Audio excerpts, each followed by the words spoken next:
With Sally Sutton, with a few questions about some of the books she has written, like Mini Wings and others. Now, what inspired you to write this book? Well, the Mini Wings series were inspired by my two girls, so they're teenagers now, but when they were younger they used to play with their toy horses all the time. And I used to watch them play, and it was quite boring because they would play games that really didn't have any stories and where nothing happened. And then one day, one of them yelled out, "Oh no, the stable's on fire!" And I thought, great, that's a really good story. So I thought maybe I could write a series of books about two girls who had a herd of toy horses who came to life when the grown-ups weren't looking, and they were really, really naughty. And I thought maybe they could also speak a secret language, which I made up, called Mini Wingese. So that's where I got the idea for these books. Yeah.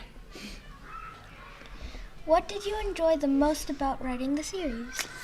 Ooh, I think I enjoyed making up the words for the secret language, Mini Wingese, the most, because I love playing around with words and I love making up languages, and that was that was the most fun part for me. Can you tell us about how you started your career in writing? So I decided that I wanted to be a writer when I was 6 years old, so quite young, but it took me ages to get published. So from the time I started writing really seriously to the time that I published my first book, it took me about 8 years. So I just had to keep writing. It was hard work, but I've got there now. So yeah, it's worth the effort.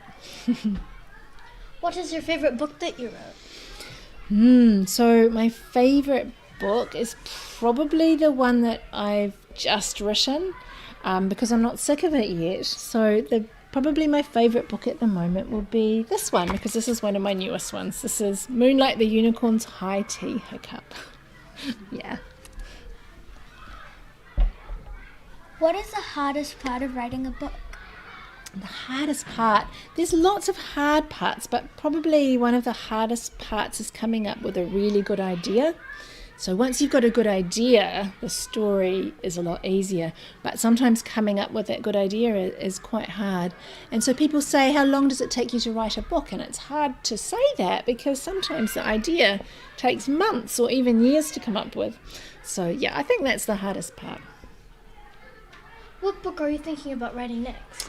So I've always got quite a few different ideas on the go at once. At the moment, I would really like to write a book about a tugboat. So I'm working on that, yeah. Thanks for your time, Sally. Good luck with your next book. Thank you, guys. We hope you enjoyed being here at RPS. I have